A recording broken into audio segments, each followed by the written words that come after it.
I think it makes sense to talk about AHS 1984 in parts, as the first 5 episodes take place over the same night, whereas the last 4 episodes take place kind of all over the place in terms of time. But I think it's easy to overlook the fact that AHS decided to stretch out one night at Camp Redwood to 5 episodes. But I think this was genius, and the first 5 episodes of 1984 are definitely the strongest stretch of episodes that AHS has seen since Hotel. Before I talk about all of the things I love about these episodes, I want to get my negative thoughts out of the way just to get that over with. I remember while I was reviewing the season back in 2019, I was never quite sold on Richard Ramirez in this season. The rewatch taught me that I actively dislike the fact that Richard Ramirez is in this season. I understand the want to include him, and his inclusion in the first episode specifically is a really cool way to paint an image of the summer of 1984 in Los Angeles, because that is such a microcosm of events in that specific place, especially in conjunction with the first episode's references to the 1984 Olympics. I thought that was really cool, but something just rubs me the wrong way about this portrayal of Richard Ramirez. It seemed like they were setting out to make Richard Ramirez the new Michael Langdon. To make a long story short, I don't think it's great to be painting a dramatized, idyllic painting of a real-life serial killer. No, I don't think this ruins the season, and obviously they've done it before, but not quite to this extent. And I was definitely able to overlook this the first time, and even the second time, but watching it a second time around, I was less interested in any element with him in it.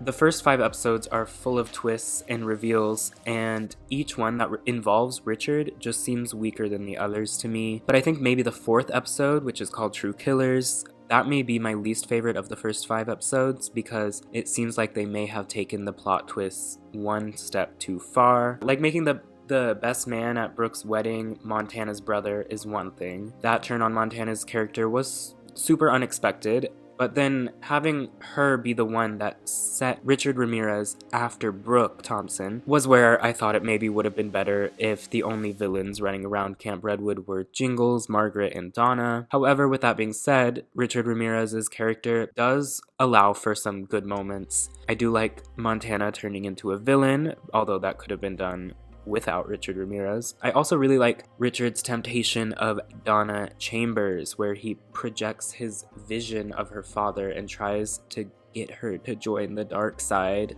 To summarize my problem with Richard Ramirez in this season, I would say I don't think the characterization is accurate. I think it paints him in a light so that teens watching AHS will fall in love and make cringe edits of a legitimate serial killer.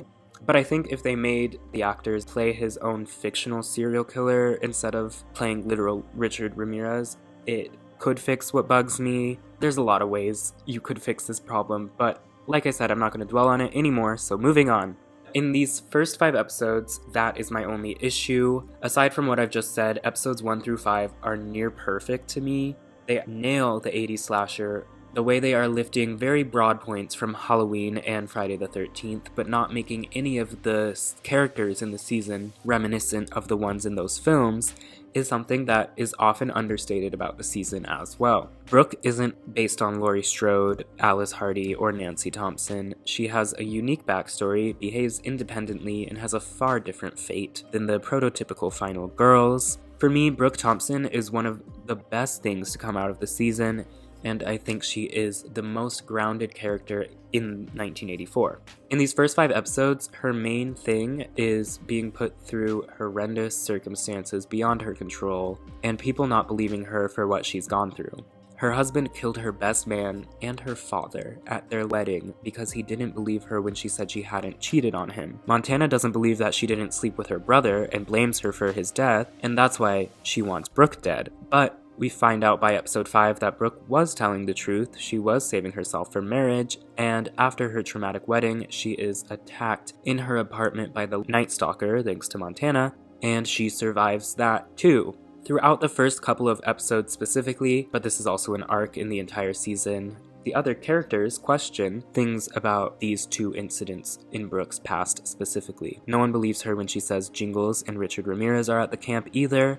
Not until they find the first dead body do they believe her. She then is sedated by Donna Chambers. She escapes, then falls into one of Donna's traps, escapes again. She then is confronted by Montana, where she overpowers her and kills her, only to be then framed for the entire events of the night, painting her as the most prolific serial killer of that time. The girl can't catch a break, and yet she always pushes through in these first 5 episodes, which is why I think the rest of the season naturally paints her as something completely different.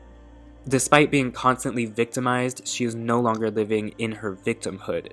Her entire life has been stripped from her. What happens to Brooke is a tragedy, and had Donna not saved her from death row, she would have been euthanized by the state for crimes she didn't commit. That would have been the end of Brooke Thompson, which is why when she gets a second chance at life, her only concern is justice, and she only trusts herself to see it through. In the end, she isn't even successful in killing Margaret, although Donna and the ghost take care of that for her. But she survives getting shot by Margaret and escapes to Oregon, where she makes a life for herself.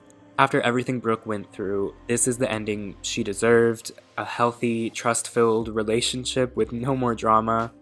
Aside from Brooke Thompson, I think that one other character was just as strong in their overarching storylines and performance, and that is Donna Chambers. Forget Margaret Booth, because the best villain this season is clearly Donna, aka Nurse Rita in the first few episodes. She's definitely the most complex, but Donna isn't purely a villain, and a lot of the second half of the season is dedicated to her redemption. Like Brooke, her backstory is tragic and traumatic, and we get glimpses of it more and more in those first 5 episodes. There are a lot of similarities between Brooke and Donna, honestly, but where they contrast is how they processed their trauma. It's about trauma. After learning that her father had been serial killing his entire life, Donna witnesses firsthand the cruelty he subjects his victims to, and she then watches as her father kills himself in front of her. In denial that her father could have been a cold-blooded killer at heart from birth, she dedicates her life to proving that no one is born a killer, and that their experiences, and oftentimes society, turns them into killers.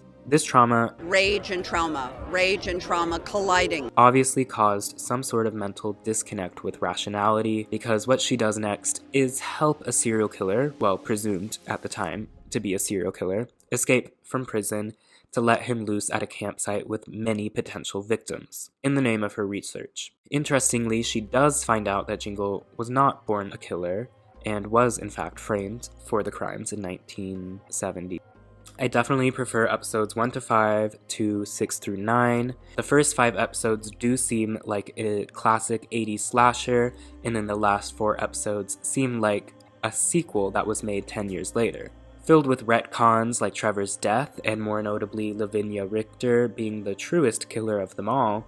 I honestly don't have a problem with those retcons, as a lot of them do seem like they're trying to be meta about it, and I do nearly have a problem with the Lavinia thing. But then if I just look at it, like how, for example, Halloween and Friday the 13th continuously built on the lore of the first movie, even when they definitely took it a bit too far, I'm willing to accept it as an homage to the genre.